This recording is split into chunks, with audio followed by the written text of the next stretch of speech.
पाप के परिणाम होते हैं, वे समस्त भाव पर के लक्ष्य से होने वाले भाव हैं। वे आत्मा का स्वभाव नहीं है। ऐसे समस्त रागादिक परिणामों में एकत्व बुद्धि, ममत्व बुद्धि, कर्तृत्व बुद्धि और भोक्तत्व बुद्धि को भी छोड़ते हुए मैं तो एकमात्र वीतराग स्वरूप भगवान आत्मा हूँ, अतीन्द्रिय आनंद का पिटारा हूँ। ऐसा अपने आप को जानो और अनुभव करो कि मैं तो एकमात्र अतीन्द्रिय आनंद स्वरूप अखंड ज्ञान ज्योति स्वरूप भगवान आत्मा हूँ। ऐसा अपने आप को जानो और अनुभव करो।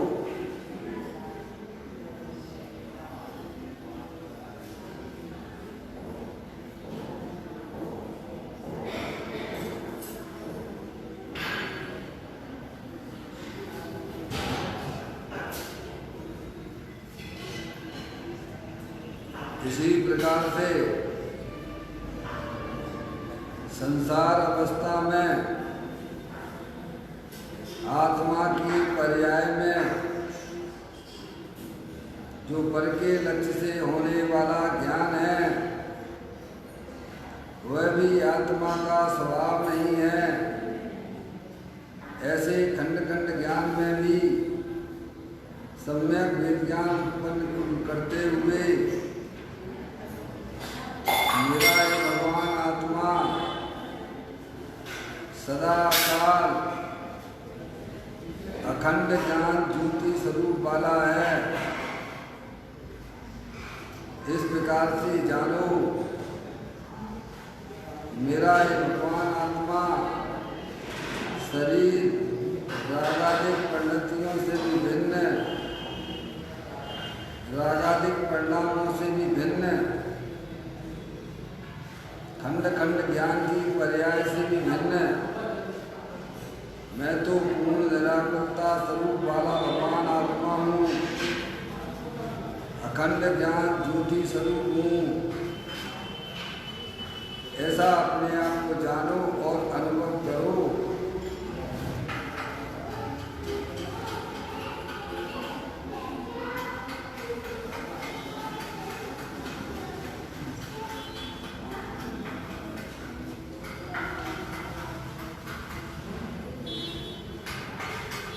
मेरे भगवान आत्मा में शरीर रागादिक परिणतियाँ तथा खंड खंड ज्ञान की पर्याय भी प्रवेश नहीं करती है, क्योंकि मेरा ये भगवान आत्मा सदा काल शुद्ध विज्ञान स्वरूप वाला हूँ। ऐसा अपने आप को जानो और अनुभव करो।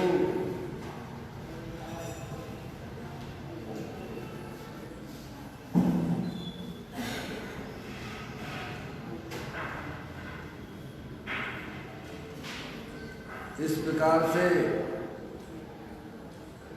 मेरे भगवान आत्मा में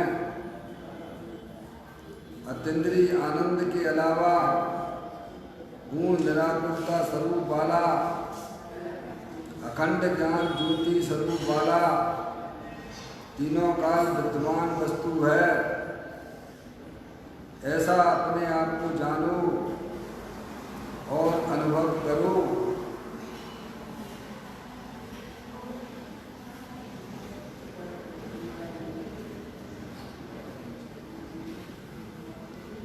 कर्म भाव कर्म नौ कर्म रहित शुद्ध विज्ञान घन स्वरूपो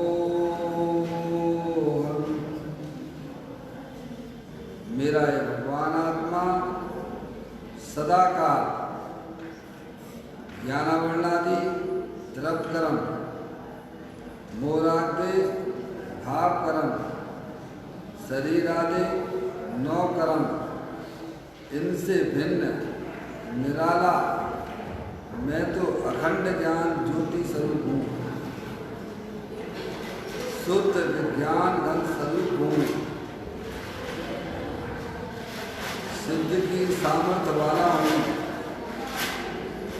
ऐसा अपने आप को जानो, मानो और उसी में ही वर्तमान पर्याय को रमण कराओ।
द्रव्य दृष्टि जिनेश्वर और पर्याय दृष्टि विनेश्वर की चर्चा महान ग्रंथ के माध्यम से हम आप यहाँ पढ़ रहे हैं। बोल चल रहा है 525 पृष्ठ नंबर 125 पर आया है। पर की ममता के भाव जिसके अंतर में पड़े हैं और निर्विकल्प होने जाए वह निर्विकल्प नहीं हो सकेगा। अभी तो नीति आदि के परिणाम भी नहीं है और निर्विकल्प होना चाहता है तो वह निर्विकल्प नहीं हो सकता। यह बात मोक्ष मार्ग प्रकाशक में भी कही है। लौकिक प्रामाणिकता का भी जिसके ठिकाना ना हो उसे धर्म हो जाए, यह 3 काल में नहीं हो सकता। अनीति पूर्वक जिसे 1 पैसा भी लेने के भाव है उसे अनुकूलता हो तो सारी दुनिया का राज्य लेने के भाव है। एक मंत्री राज्य के कार्य हेतु राज्य की मोमबत्ती जलाकर काम करता था और जब स्वयं का अपना कार्य करने लगता तो राज्य की मोमबत्ती बुझाकर अपने घर की मोमबत्ती जला लेता था। अपने कार्य के लिए राज्य की मोमबत्ती का उपयोग नहीं करना चाहिए, ऐसा तो पहले नीति में जीवन होता था। क्या बता रहे हैं? ज्ञानी का जीवन कैसा होता है? जिसके अभी परिणामों में अनीति के परिणाम चल रहे हैं या दूसरे की चीज को अपनी चीज माने हुए है।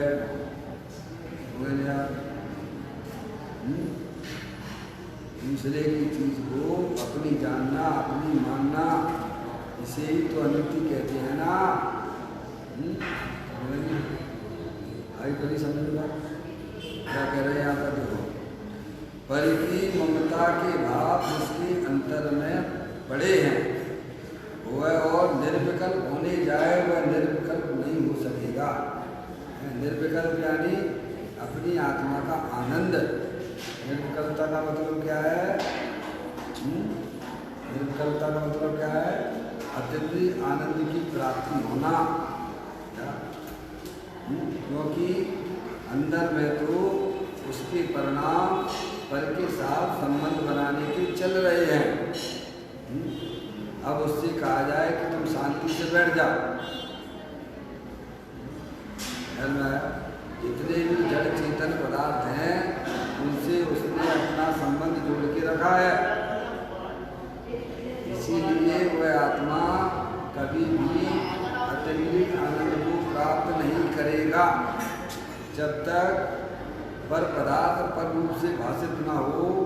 अपना आत्मा तीनों काल पर द्रव्यों से भिन्न है, वह कभी भी पर द्रव्य रूप होता नहीं है। लेकिन हम जबरदस्ती पर के साथ संबंध जोड़ रहे हैं, पर को अपना जान रहे हैं, पर को अपना मान रहे हैं। यही तो अज्ञानता है ना। हर पदार्थ अपने में रह के अपना परिणमन करता है। चेतन चेतन में रह के परिणमन करता है, जड़ जड़ के साथ में रह के परिणमन करता है। मैंने आप साथ का मतलब अपने में रह के परिणमन करता है। जड़ भावे जड़ परिणमे चेतन चेतन रूप, कोई कोई पलटे नहीं छोड़ अपना स्वभाव। है भैया, और हम निरंतर 24 घंटा है भैया, ये शरीर मेरा है, ये शरीर से संबंध रखने वाले स्त्री पुत्र दुकान मकान रुपया पैसा ये मेरे हैं। तो अरिहंत परमात्मा मेरे है कि नहीं? क्या अरिहंत परमात्मा का द्रव्य भी पर द्रव्य है, वह भी मेरा कभी हो सकता नहीं है।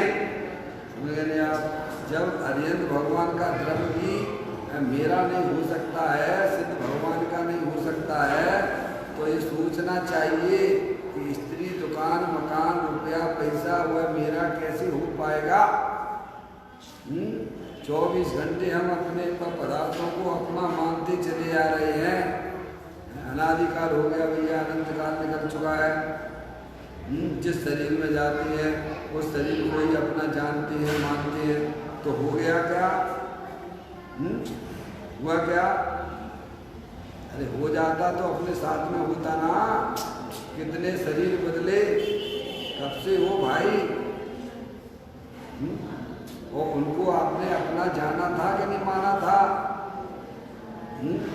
आज ये मनुष्य पर्याय मिल गई है, तो इस मनुष्य पर्याय मैं स्त्री हूँ, मैं पुरुष हूँ। समझ में आया? जैसे पूर्व पर्याय हैं, पूर्व द्रव्यों को हमने अपना जाना था माना था, वह हमारे नहीं हो पाए हैं। इसी प्रकार से वर्तमान में जो हमें शरीर मिला है वह शरीर भी कभी अपना हो सकता नहीं है। जब शरीर ही अपना नहीं हो सकता है तो पर तरफ हमारे कैसे हो सकते हैं? इसे थोड़ा सा विचार करना चाहिए। अरिहंत परमात्मा की वाणी है भैया, सर्वज्ञ देव द्वारा कही हुई बात है। एक बात तो ये, दूसरी बात जो है पर द्रव्यों के साथ अपने संबंध बनाना, देखा नहीं, जिसके पर की ममता के भाव है, पर की ममता, ममता यानी राग, ममता यानी राग का परिणाम। आत्मा में संसार अवस्था में राग होता है। अभी उसकी पर्याय में है भैया, चाहे सम्यक दृष्टि हो अथवा देशव्रति हो, चाहे मुल्लाज भी हो, उनकी पर्याय में भी, मुल्लाज की पर्याय में भी शुभ राग तो है। ऐसे ही निचली भूमिका में भी गृहस्थ को, श्रावक को और अव्रति को भी, सम्यक दृष्टि जीव को भी उनकी भूमिका के अनुसार राग के परिणाम चला करते हैं, पर वे कभी भी उनको राग को भी अपना नहीं मानते हैं। वह परद्रव को तो अपना मानते नहीं है, वह परद्रव से तो प्रेम करते ही नहीं है, लेकिन अंदर में होने वाले वो राग के परिणाम से भी प्रेम नहीं करते। समझ आई? आती बात भैया। एक श्लोक में अगर कोई ममत करने योग्य अगर कोई है तो अपना वह त्रिकालिक ध्रुव भगवान आत्मा उससे प्रेम करो। वो हमारे साथ अनादि से था, अभी है और आगे भी रहेगा। ऐसा त्रिकालिक गुरु भगवान आत्मा जो ज्ञानादि अनंत शक्तियों का भंडार है भैया, उससे प्रेम करने के लिए माँ जनवाणी माता के द्वारा अपने आत्म स्वरूप को पहचानो।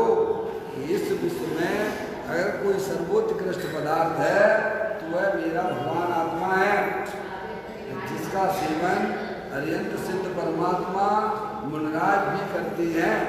ऐसा देव देवल में विराजमान भगवान आत्मा शरीर राग आदि से भिन्न ज्ञानादि अनंत गुणों सहित तीनों काल विद्यमान वस्तु है। ऐसा सच्चा ज्ञान करके पर द्रव प्रभावों का लक्ष्य छोड़ते हुए अंदर चेत के सर भगवान जो आत्मा है उसका अवलंबन लेना, उसका आश्रय लेना, उससे प्रेम करना। किससे करना प्रेम? जो इस विश्व में सर्वोत्कृष्ट पदार्थ वह कौन है बड़ी? अपना शुद्धात्मा है भैया। आगे बात समझना है। अज्ञानी जीवों को इस प्रकार की ज्ञान न होने से वह पर द्रव्यों को अपना जानता है, मानता है और उनका ही लक्ष्य करके निरंतर दुखी हुआ करता है।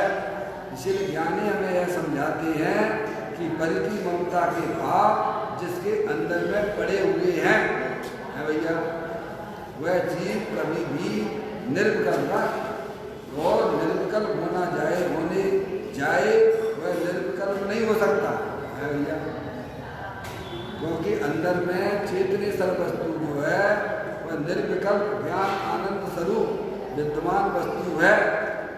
निर्विकल्प पर्याय में होना है तो निर्विकल्प वस्तु का सेवन करो। क्या करना है भैया?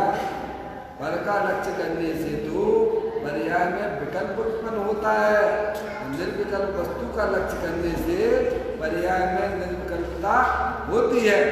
इसीलिए ज्ञानी कहते हैं बुद्धि पूर्वक पर द्रव्य से संबंध नहीं बनाना, क्योंकि पर द्रव्य तुम्हारे कभी हो पाएंगे नहीं।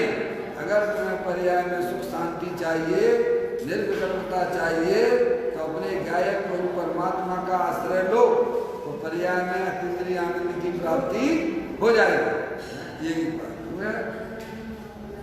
अब कहते हैं अभी तो नीति आदि के परिणाम भी नहीं है। कैसे परिणाम बंदे हो गए भैया? पुण्य के उदय में जो आपको संपत्ति मिली है, समझ में आई? उतने में भी जीव संतुष्ट नहीं है। अनीति के परिणाम पर की चीजों को हड़पने का भाव, पर की चीजों को अपना जानना, अपने मानने के परिणाम ये अनीति है क्या भैया? ऐसी परिभाषा नहीं हो। कहते अभी तो नीति आदि के परिणाम भी नहीं है। अनीति के परिणाम तो कैसे हैं? कहते हैं अभी तो नीति आदि के परिणाम भी नहीं है। जो अपनी चीज है उसे ही कैसे में अपना जानना, अपना मानना। जो आपके पुण्य के उदय मिली है भैया, उतने में संतुष्ट तो रहो। जो उतने में ही संतुष्ट हैं उनकी पर्याय में विशुद्ध परिणाम हुआ करते हैं। और दूसरे की चीजों को अपनी चीज बनाने की कोशिश जो की जा रही है वह अनीति का परिणाम है भैया, वो अशुभ परिणाम है। जो अभी यहाँ बताते हैं अभी तो नीति आदि के परिणाम भी नहीं है। परिणामों में अभी अनीति का परिणाम चल रहा है। देखिए अभी तो नीति आदि के परिणाम भी नहीं है और निर्विकल्प होना चाहता है। नीति के परिणाम यानी नीति के परिणाम अपनी चीज में ही संतुष्ट रहना। वह तो शुभ परिणाम है। और पर पदार्थों को हड़पने की जो बुद्धि है, पर पदार्थों को अपना मानने की बुद्धि है, चोरी का परिणाम नीति का परिणाम है कि नीति का है? शुभ परिणाम है कि शुभ परिणाम है? समझ लिया? शुभ परिणाम है, शुभ परिणाम है, समझ लिया? अभी तो कहते अभी तो नीति के परिणाम भी नहीं। देखो बहुत बढ़िया उदाहरण दिया गया है यहाँ पर। देखो अभी तो नीति आदि के परिणाम भी नहीं है, यानी परिणामों में विशुद्धता के परिणाम भी नहीं है। ऐसी दशा ये जीव की हो रही है। भैया अभी तो नीति आदि के परिणाम भी नहीं है और निर्विकल्प होना चाहता है, सम्यक दर्शन प्राप्त करना चाहता है। इसके लिए जो है बहुत सुंदर चर्चा जो है रतनकरण साहब का चार्य में आई है, 10 धर्मों के अंतर्गत आई है। आर्य धर्म के अंदर मिलेगी। वरना भैया कितने कितने साल हो गए, 50 साल हो गए शास्त्र पढ़ते पढ़ते, क्या हो गए तो भी उसको स्वाध्याय का फल प्राप्त नहीं होता है। गजब हो है भैया।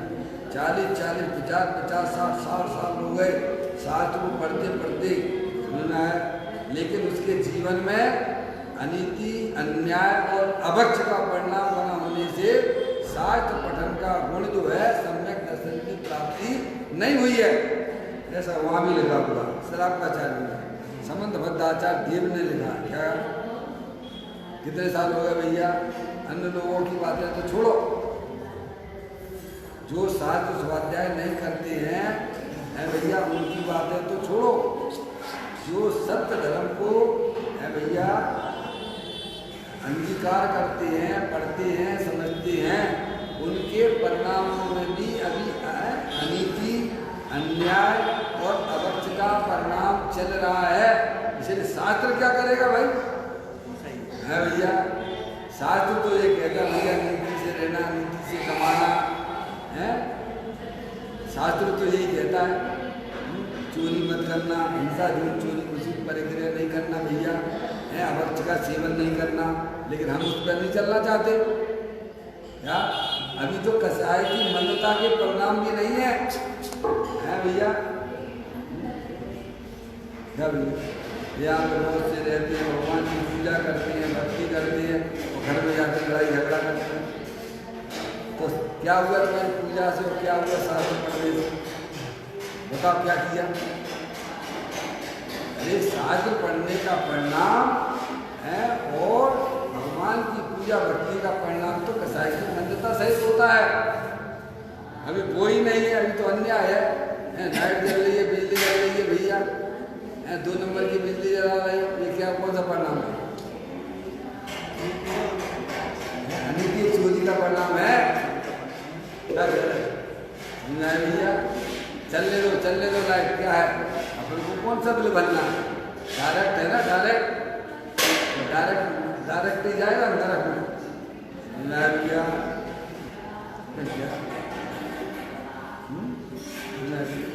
अभी नीति के परिणाम भी नहीं है, यानी कसाई की मंदता भी नहीं है। जितना है भैया उतने में संतुष्ट रहो ना भैया। अब आप उसमें संतुष्ट तो हो नहीं हो तो दूसरे के हड़पने की चीज़ों के ऊपर दिमाग लगाते हो। कहाँ लगाते हो? ध्यान लगाना चाहिए था अपने चैतन्य स्वरूपी भगवान आत्मा को समझने में। अब वो तो तुमने लगाया नहीं, वो तो तुम समझ नहीं रहे हो। तो क्या कर रहे हो? बाद में भाइयों की बंटवारे होती है भैया, उनमें भी हड़पने की भावना तुम्हारी रहती है, दूसरे को नीचे दिखाने का परिणाम होता है। ये कौन सा शुभ परिणाम है? शुभ परिणाम है, ये सब अनीति के अंतर्गत आता है। क्या कहा भैया, समझे आप?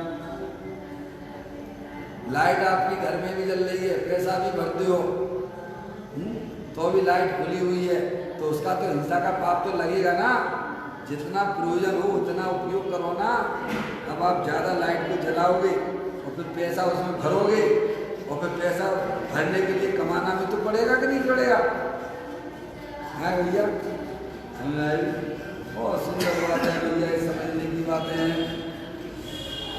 कहते हैं भैया अभी तो नीति आदि के परिणाम भी नहीं है और निर्विकल्प होना चाहता है, यानी अपने आत्मा का अनुभव, अतीन्द्रिय आनंद प्राप्त करना चाहता है। और कैसे संभव है? तो वह निर्विकल्प नहीं हो सकता है। क्या भैया? पहले अनीति के परिणामों को छोड़ो, जो पाप रूप है न्याय से रहना। तो ये कसाई की मंदता बताती है। क्या रमेश भैया? पर द्रव्यों को द्रव्यों की चीज को अपनी चीज जानना, ये तो अनीति हो गई ना। क्या हो गई? परिणाम आपके संकलित परिणाम है, अशुभ परिणाम है। पहले न्यायपूर्वक कमाना है और विवेक से खर्च करना। क्या करना? कैसे पैसा कमाता है, कैसे कमाता है भैया? अन्याय से पैसा कमाता है, पाप से कमाता है, पाप नहीं लगाता है। अपनी बच्ची की शादी करना हो, कैसे कैसे करता है? कैसे कमाया? बुरा पाप से कमाया, 2 नंबर से कमाया। भगवान इसके लिए लागू नहीं करते हैं भैया। डॉक्टर थे ना हुकमचंद, सेठ सरसेठ हुकमचंद, उनकी पत्नी ने क्या बोला उनसे? 8वां मिल खोलने जा रहे थे, 8वां कारखाना। तो बोले कि कारखाने तो 7 ही होते हैं, तो नरक तो 7 ही होते, तो 8वां कारखाना का 8वां नरक है क्या? क्योंकि आप एक खोलोगे फिर उसमें लगे रहोगे, उपयोग हमारा कोई लगेगा, कहाँ लगेगा? बता, सोचो लगेगा क्या? कोई भी आप ले लीजिए, प्लाट ले लीजिए, मकान ले लीजिए, हैं तो उतना कितनी ज्ञान की बर्बादी होगी। हम सिमटने की कोशिश करें क्या भैया? तो यहाँ कहते हैं अभी तो नीति आदि के परिणाम भी नहीं है और निर्विकल्प होना चाहता है भैया। एक आध 2-4 प्लाट ले लो भैया, फिर कहेंगे रमेश भैया शांति से बैठ जा, तो क्या होगा? बैठ पाओगे? बैठ जाओगे? सोचो भाई। अरे भैया कहते हैं और निर्विकल्प होना चाहता है, अनीति के परिणाम रख के पर्याय में अतीन्द्रिय आनंद अपने ज्ञायक रूप परमात्मा का आनंद लेना चाहता है, तो कहते वह संभव ही नहीं है। कसाई की पहले मंदता होती है, पाप के परिणामों से हटकर, अनीति के परिणामों से दूर हटकर, नीति पूर्वक है भैया जो चलता है उसे तो मौका है कि अपनी शुद्धात्मा के आनंद को लिया जा सके। लेकिन अभी वह कहाँ खड़ा हुआ है? 24 घंटा हिंसा, जुनून, चोरी, खुशी, परिग्रह के परिणाम में हमारा परिणाम हो रहे हैं। कैसे उसे आत्मा के आनंद मिलेगा भैया? पहले वहाँ से हटो, भगवान की पूजा है, भक्ति है, न्यायपूर्वक कमाना और विवेक से खर्च करना। हम दान तो देते चले जाते हैं, लेकिन कहाँ से पैसा कमा रहे हो? भगवान को दान की जरूरत नहीं है। क्या कह रहे हैं? भगवान तो कहते हैं भैया थोड़ा अल्प परिग्रह हो, क्या कहते हैं? अल्प आरंभ हो, क्या कहा? अल्प भाषी हो, ये तो है व्यवहारिक उपदेश है। लेकिन अपने उद्देश्य के लिए कमाओगे और धर्म के नाम पर दे दोगे तो तुम्हारी आत्मा का क्या होगा भैया? दुनिया उसे कहती है कि बहुत अच्छा है, पर वो भैया वो पाप बंद का ही कारण हो जाता है। सोचना है। कहते हैं और निर्विकल्प होना चाहता है तो वह निर्विकल्प नहीं हो सकता। निर्विकल्प अपनी पर्याय में अतीन्द्रिय आनंद की प्राप्ति नहीं हो सकती है। यह बात मोक्ष मार्ग प्रकाशक में भी कही है। पंडित टोडरमल साहब ने भी मोक्ष मार्ग प्रकाशक में यह बात आई है कि लौकिक प्रमाणिकता का भी जिसके ठिकाना ना हो उसे धर्म हो जाए, वह 3 काल में नहीं हो सकता। समझ में आ रही है? माता पिता को सताता हो, माता पिता से उल्टा सीधा बोलता हो, है? क्या कह रहे भैया? ये क्या है? क्या कह रहे? जिन माता पिता ने तुम्हें जन्म दिया है, जिन्हें माता पिता ने तुम्हें जो है कैसी लैट्रिन बाथरूम में से हटा के कैसे स्वच्छता रूप में रखती थी, और उनके प्रति ही अब तुम बड़े हो गए भैया। क्या हो गए?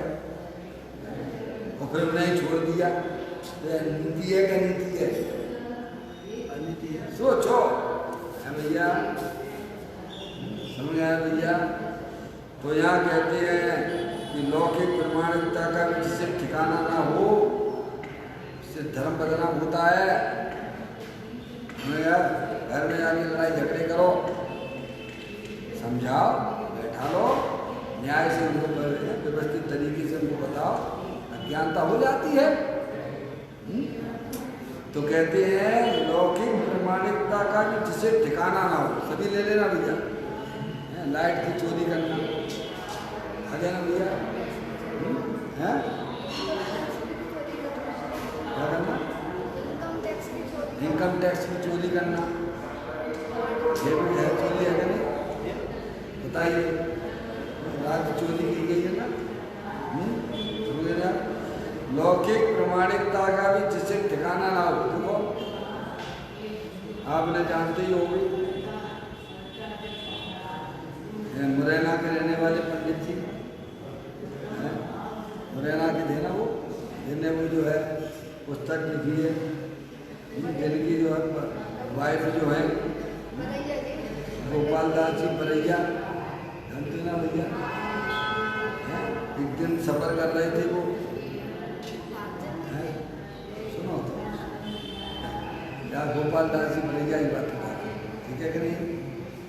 सफर कर रहे थे, उनके बच्चे की उम्र आधी टिकट की थी जब सफ़र करा था उन्होंने। जब टिकट लिया था तब आधा का था, आधा टिकट लगता था, और रात में सफ़र कर रहे थे तो फिर वो रात में जो है भैया पूरा टिकट बन गया उसका, या उसकी आयु बढ़ गई ना, समझे ना आप? तो उन्होंने वहाँ पर स्टेशन पर उतर के पूरा टिकट लिया, आधा टिकट और लिया। क्या भैया ऐसा है, समझिए आप? ये होता है न्याय। जैसे गुरुदेव जी के बारे में बहुत सारी बातें आती हैं भैया, उनकी चरित्र को पढ़ना, और हम आप कैसे हैं? अरे भैया, अरे क्या होता है जान दो ना, बैठ गए। अभी से भले 60 साल पूरे नहीं हुए हो तो भी जो है ले लो टिकट, है सीनियर सिटीजन का। ये क्या है? ये अनीति का परिणाम है भैया, समझे आप? तो कहते लौकिक प्रमाणिकता भी जिसके ठिकाना ना हो उसे धर्म हो जाए, यह 3 काल में नहीं हो सकता है। समझे आप? पहले अनीति अन्याय अवक्ष का बुद्धि पूर्वक त्याग होना चाहिए, हैं? पाप के परिणामों से दूर हटना चाहिए, तब पर्याय में विशुद्धता के परिणाम शुभ भाव के परिणाम होते हैं भैया। और वहाँ वह जनवाणी सुनता है, अपने आत्मा की बात सुनता है, तो वह शुभ भाव से भी हटता हुआ भैया अपने गायक प्रभु परमात्मा की तरफ उपयोग जाता है। परिणामों में चल रहा है नीति अन्याय वृक्ष का परिणाम, तो भले ही अमृत का पान कराएं। जैसे वो चींटी थी ना, चींटी मुंह में जो है रखे हुई थी नमक की डली, और उसे जो है शक्कर का सेवन कराया जा रहा था, लेकिन उसको स्वाद किसका आता था रमेश भैया? नमक का आता था। क्यों? मुंह में डली है नमक की डली, और भले हुए शक्कर को चाहती हो पर स्वाद तो नमक का ही आएगा ना। ऐसे हमारे परिणामों में अनीति अन्याय वृक्ष चल रहा है भैया, तो उसमें ही हमारा उपयोग बस वही लगा रहता है। यहाँ बहुत बढ़िया बात है, बढ़िया भगवान आत्मा की बातें सुनाएं, लेकिन किधर जा रहा है उपयोग? हैं? उसको ऐसे बेवकूफ बनाएंगे, उसका ऐसा करेंगे, उसका वैसा करेंगे, है भैया।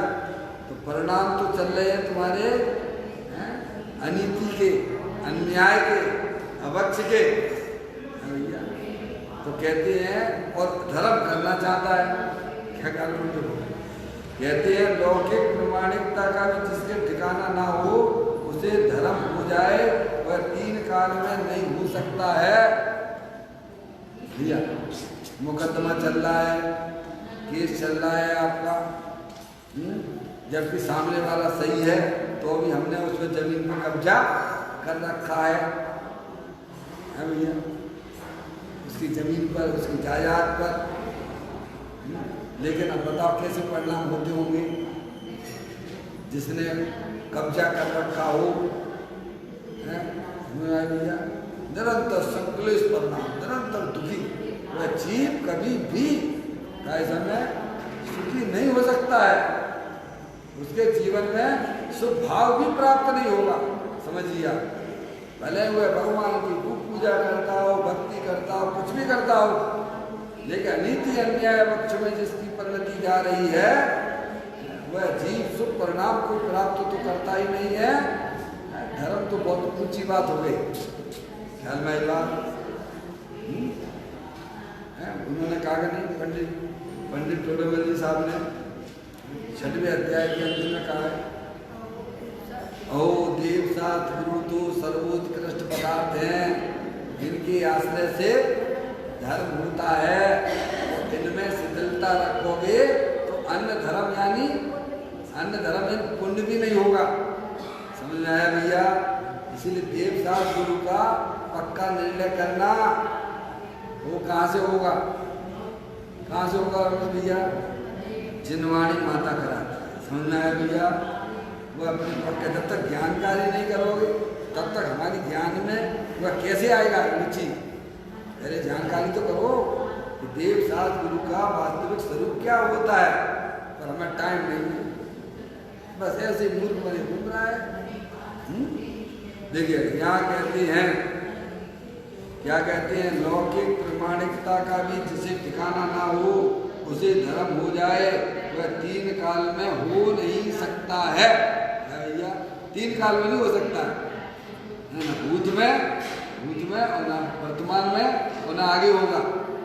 जिसके परिणाम अनीति अन्याय अवर्चके चल रहे हैं, वह कभी भी उसकी पर्याय में धर्म हो ही नहीं सकता। धर्म यानी सम्यक दर्शन ज्ञान चारित्र रूपी धर्म की प्राप्ति नहीं हो सकती है। इसलिए बुद्धि पूर्वक हमें ऐसे अनीति अन्याय अवर्च का त्याग करना चाहिए। आगे बात समझ भैया? जिन्हें अपनी आत्मा का आनंद चाहिए, बोल चल रहा है 525 नंबर का बोल है, 525 है नहीं? जिन्हें अपनी आत्मा का आनंद चाहिए, जिन्हें ये 4 गति 84 लाख योनियों के परवर्ण से मुक्ति चाहिए, उन्हें सबसे पहले अनीति अन्याय अवर्च के परिणाम का बुद्धि पूर्वक त्याग करना चाहिए। क्या भैया? हाँ, बुद्धि पूर्वक। ऐसा हो जाएगा तो छोड़ दो, हो जाएगा नहीं होता है भैया। बुद्धि पूर्वक तुमने अनीति अन्याय अवर्च कर रहे हो तो बुद्धि पूर्वक भगवान के सामने खड़े होकर क्या भैया नियम लेना कि प्रभु ये काल मुझे शोभा देता नहीं है, तब तो उसके सब परिणाम होंगे। क्या कहा? हमारे बहुत से भाई बंदे ऐसे हैं, आलू खाते तो नहीं पर आलू का त्याग नहीं करते। क्यों है? तो इसका तो बंद का होगा, सोच लिया है बात। तो भैया वो तो चला ही हुआ है, समझ गए? तो तुम चल गए खा लो। बुद्धि पूर्वक अवक्ष पदार्थों का त्याग होना चाहिए, है भैया? खाने की बात नहीं, त्याग होना चाहिए बुद्धि पूर्वक। भगवान की प्रतिमा के सामने नियम लेना चाहिए, प्रभु ऐसे अनीति अन्याय अवर्च का सेवन हम कभी नहीं करेंगे। समझ में आया भैया? दूसरे की चीज को कभी अपनी नहीं मानेंगे, अपनी नहीं समझेंगे। ऐसा हमारा परिणाम हो भैया।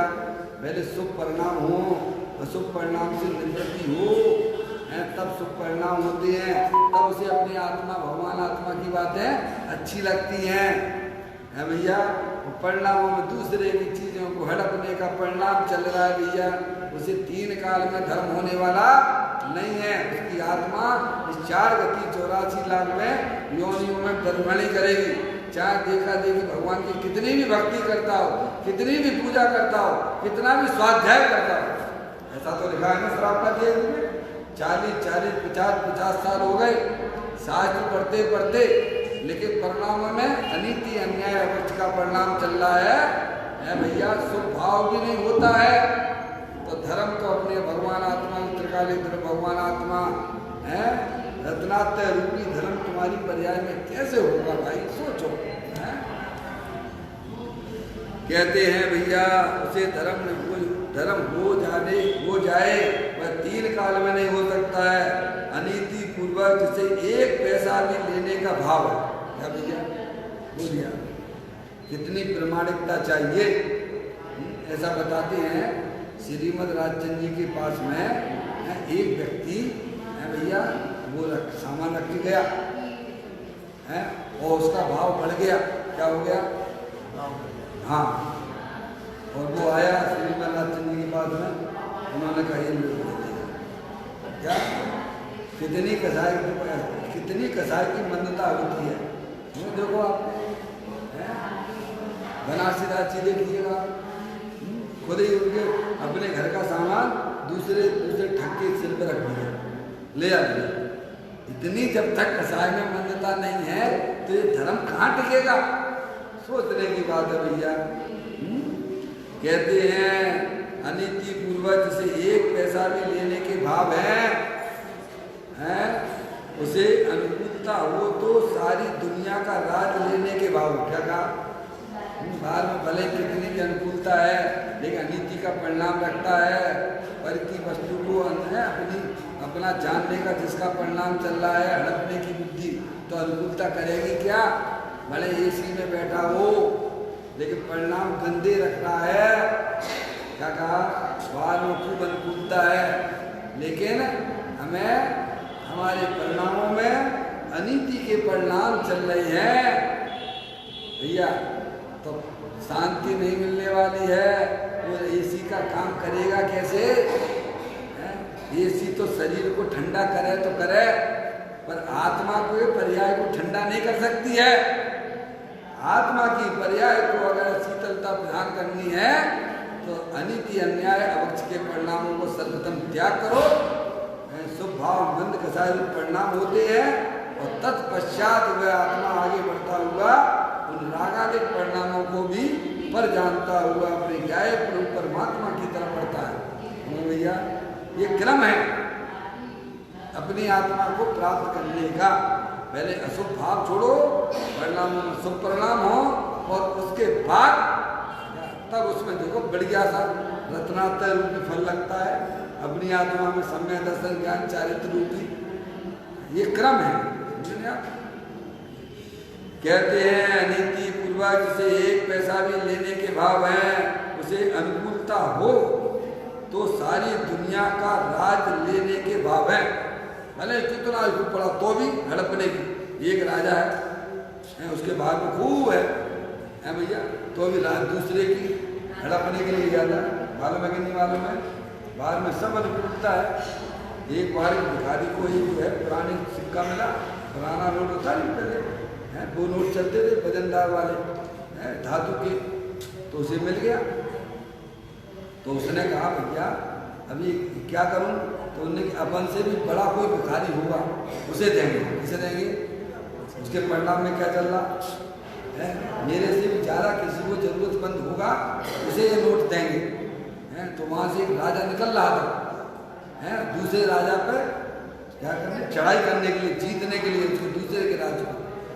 तो उसने जो है वो भिखारी को लगा ये सबसे बड़ा भिखारी है। क्या लगा? ये राजा होकर भी दूसरे राज्य को हड़पने के लिए जा रहा है, तो ये मेरे से भी बड़ा भिखारी है। तो उसने वो सिक्का उछाल के राजा के पास आके गिरा।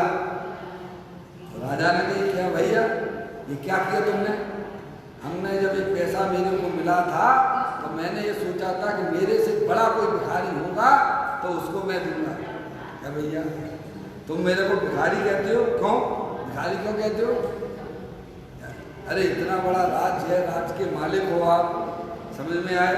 और फिर भी दूसरे राजा पे चढ़ाई कर रहे हो। समझ में आई कि नहीं आई? तो तुम मेरे से बड़े भिखारी हो। समझ में आई? हाँ ऐसी बात है।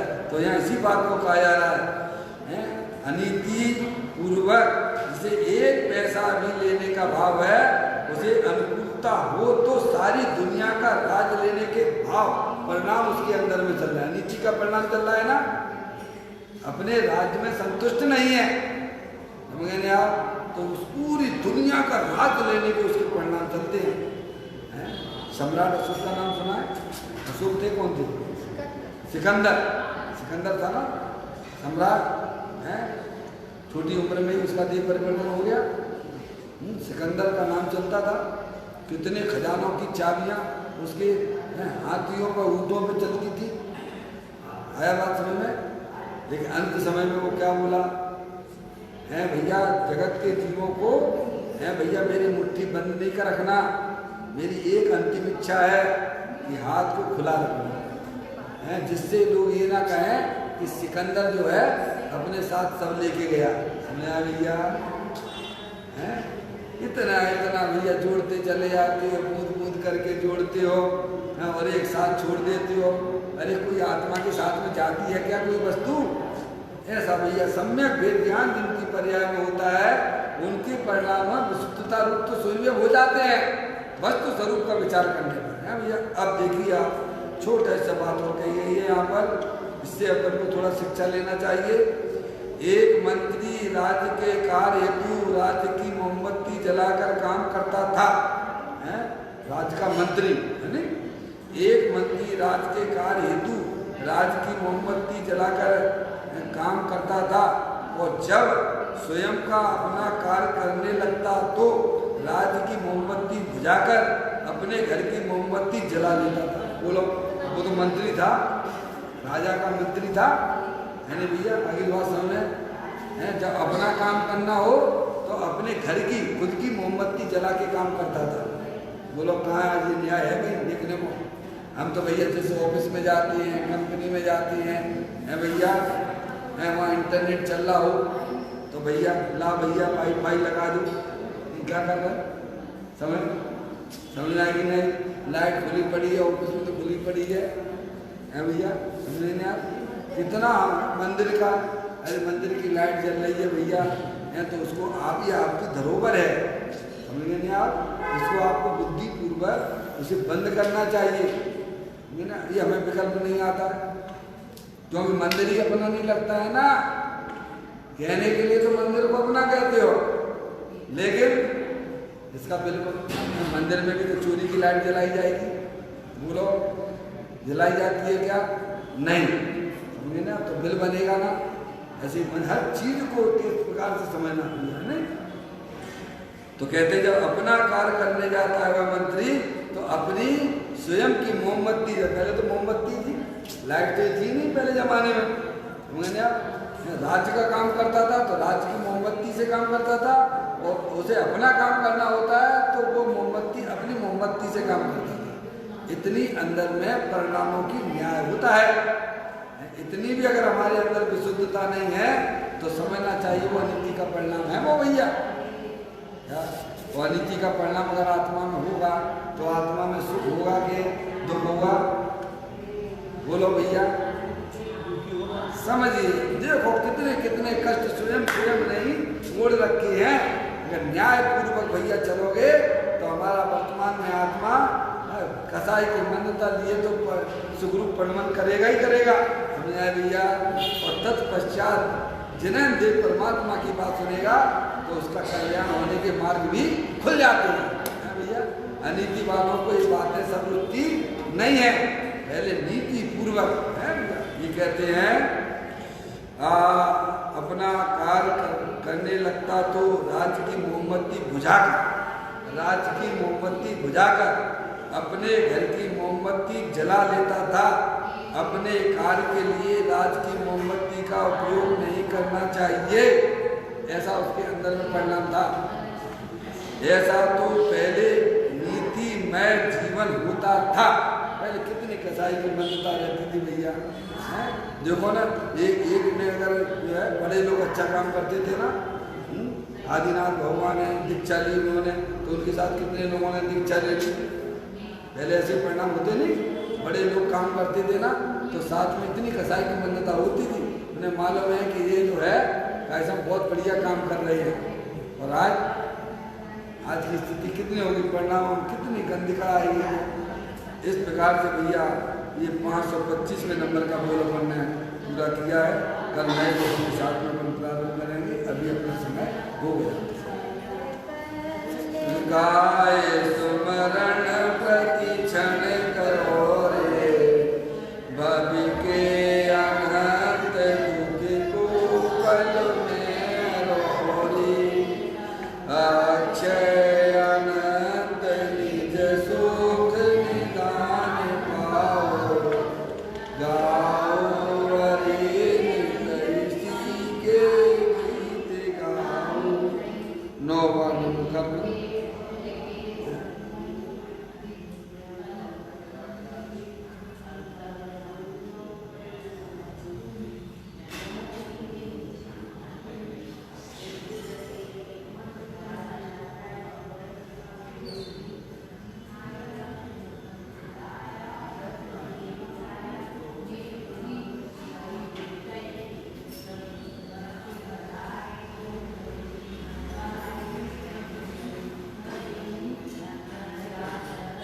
बोलो द्वादशांग जनवाणी माता की